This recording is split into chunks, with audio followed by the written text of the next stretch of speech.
analysis. Stay tuned to DGTV.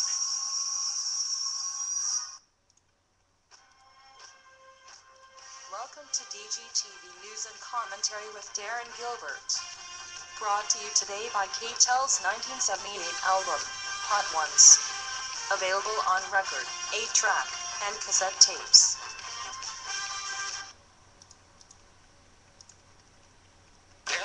Headlines a superstar collection. These are the Hot Ones, a colossal double album from KTEL featuring #1 from Yvonne Elliman. And Go-Go. Thank you for being a friend. Red Hot DRS. Players. Gene Cotton. Casey. Smokey. Harlem. Dave Mason. And Emotion. B.J. Thomas and the Hot Ones, England Dan and John Ford Cohen. Jim Ferguson. Sensational ABBA. Feel the intensity of the Hot Ones, a sizzling double album set from KTEL. The Hot Ones from KTEL, record $6.99, 8-track or cassette $7.99 at Willwood, Uncle Bill, Ontario, Record Line, Camelot Music, and Montgomery Ward, Music Line, Discount Drug Mart, Brewster's Family Center, Clarkins, and Sears. Here's the star of DGTV News and Commentary, Darren Gilbert. Reporting today from Wasaga Beach, Ontario.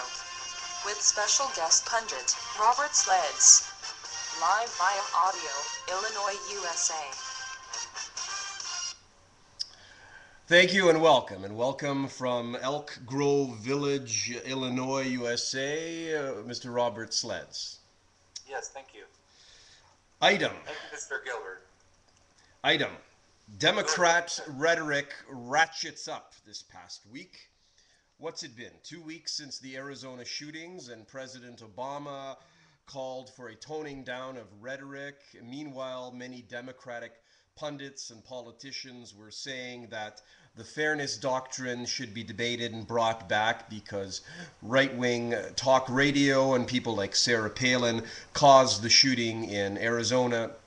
Meanwhile, it's been revealed after, of course, that Jared Loughran was a psychopath and actually was a one of those people that believed the government was behind 9/11. The guy is a conspiracy theorist, psychopath with mental problems.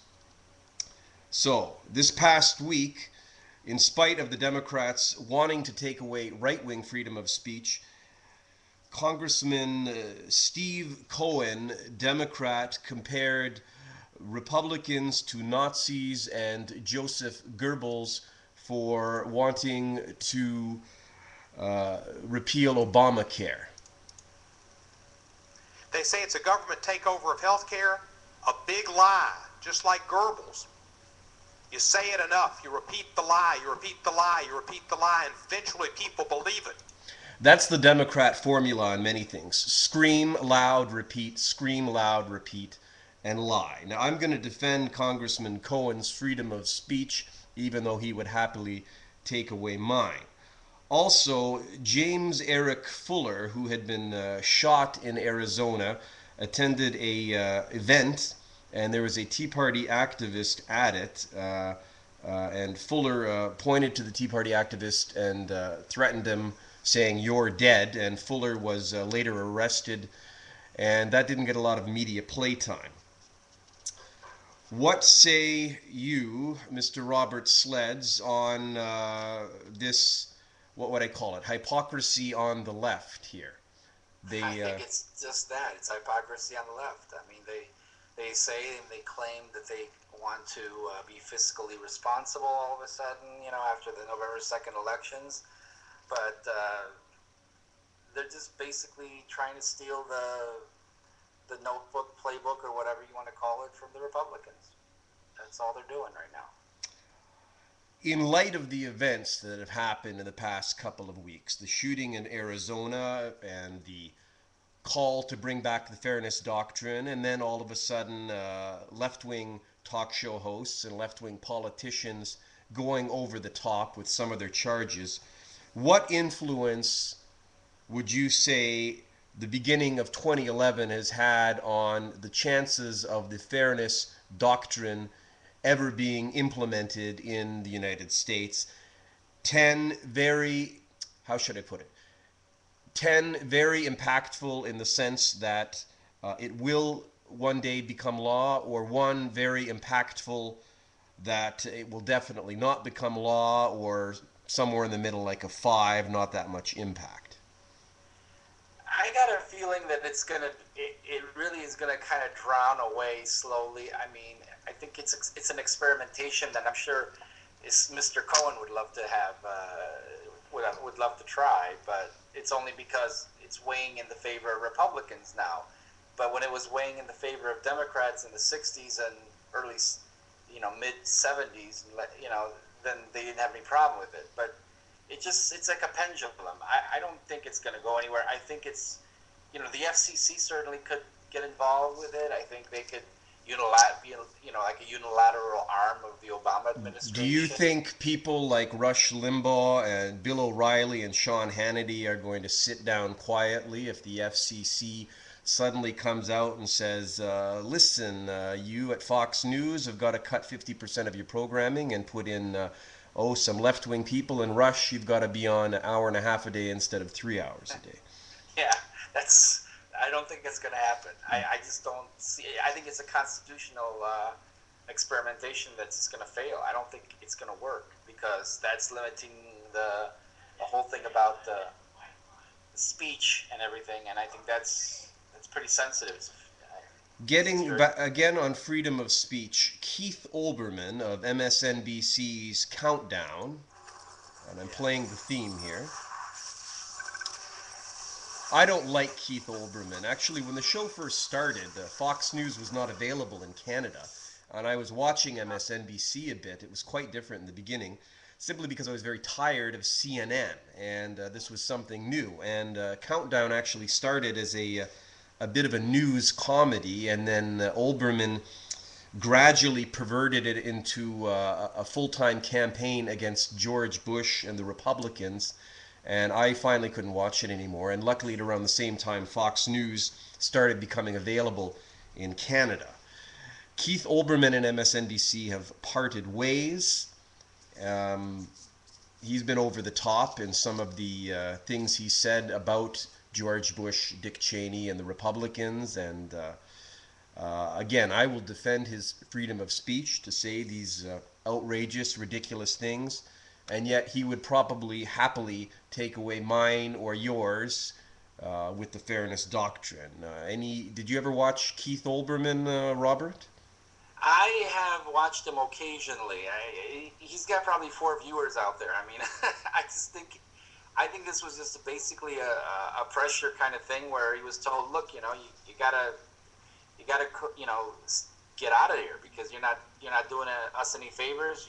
Like you said, the show when it was comedic didn't really perform that well. He wanted to upscale it by doing vitriol, and that didn't work because the ratings were just plummeting. The show was interesting in the beginning. He would do the top 6 news stories of the day, two of which would actually be legitimate news stories, and 2 which would be like zany stories, and then the other 2 were either one way or the other. And it was quite funny, but he managed to ruin that show. Yeah. Item: the House of Representatives, controlled by the Republicans, successfully voted to repeal Obamacare this past week. However, Majority Leader in the Senate, Harry Reid, I don't know how he got reelected, but he did, has vowed that there will be no vote in the Senate on health care. The Democrats control the Senate. They have the most seats. What is he afraid of? And will there ultimately be a vote? What say you, Robert Sledz? There will be blood. Oops. I think Careful, someone might go out and shoot someone. Careful. I know. Got to be careful of those targets. I know. Someone might be playing target practice with me later on. That's right. No, I think you're right. I think it's just kind of pervasive in the sense that I don't think that it's gonna really working to Harry Reid's advantage, because he doesn't want some of the people in the Senate from Tennessee, from Colorado, from Nebraska to start getting involved in this, because they're going to have to vote against it, or they're going to be out of it. Yeah, the so-called blue dog Democrats who behave like conservatives, walk and talk like conservatives, tote guns in election commercials, and then when they get in power, they vote like liberals. So yeah, they are vulnerable if it comes to a vote, and they vote to support. Mitch McConnell says he's going to find a way to force a vote. He's the minority leader. Excuse me. The way you can do that is by attaching legislation, and that anybody can do from any side. And that's gonna hurt the Democrats. Yes. Do you think the Republicans will successfully force a vote in the Senate? Yes or no? I don't think they can. I think that they will be able to force a vote. That is my answer. Because they will disrupt everything until there is a vote. I'm not saying they won't win the vote, but they'll force a vote, and then the Democrats will be on record as to how they voted. That is the Republican strategy. They can do that by filibustering, right? Exactly. Every legislation that comes through the door. Yep. True. Item: Pan Am Games 2015. Premier David Peterson, Liberal of Ontario, was booted out of office, in the early 1990s.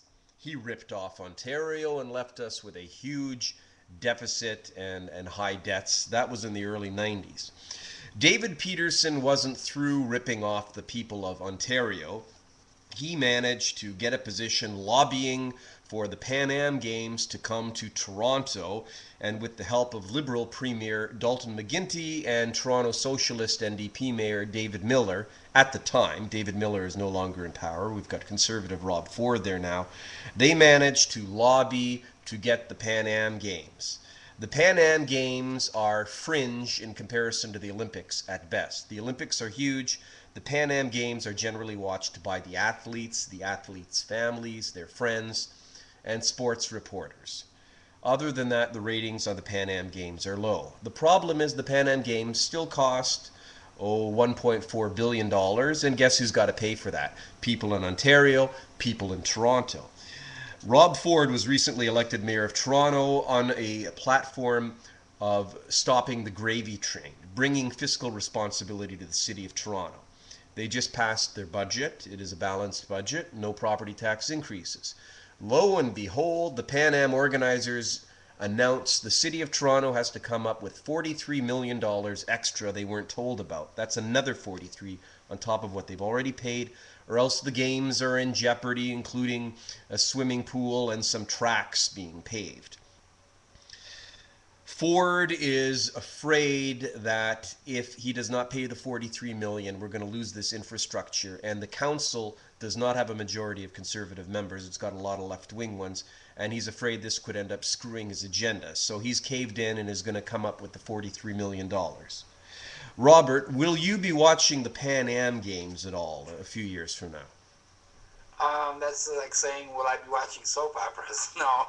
I haven't even heard about Pan Am Games that much. I mean, I don't know who allowed it in your country, but I'm not familiar too much with that. But I can't imagine people would spend so much money during this time for something that's probably, I can't imagine it either. I can't imagine it either. But our Liberal Premier and our former Liberal Premier and the former Mayor of Toronto all got together and lobbied for it, and I was rooting that we wouldn't get it. I was hoping Mexico or Belize or Peru would get it. Pan Am Games are essentially Western Hemisphere World Championships. They're like the Olympics, but only in the Western Hemisphere. So all of North America and South America participate in it. But like I say, it's low ratings, and it's not worth the cost. Yeah. I would say Rob Ford should have told them, you do it in budget or else. If you're going to go over budget and that means we lose it, we lose it. And I think he would have been quite popular doing that.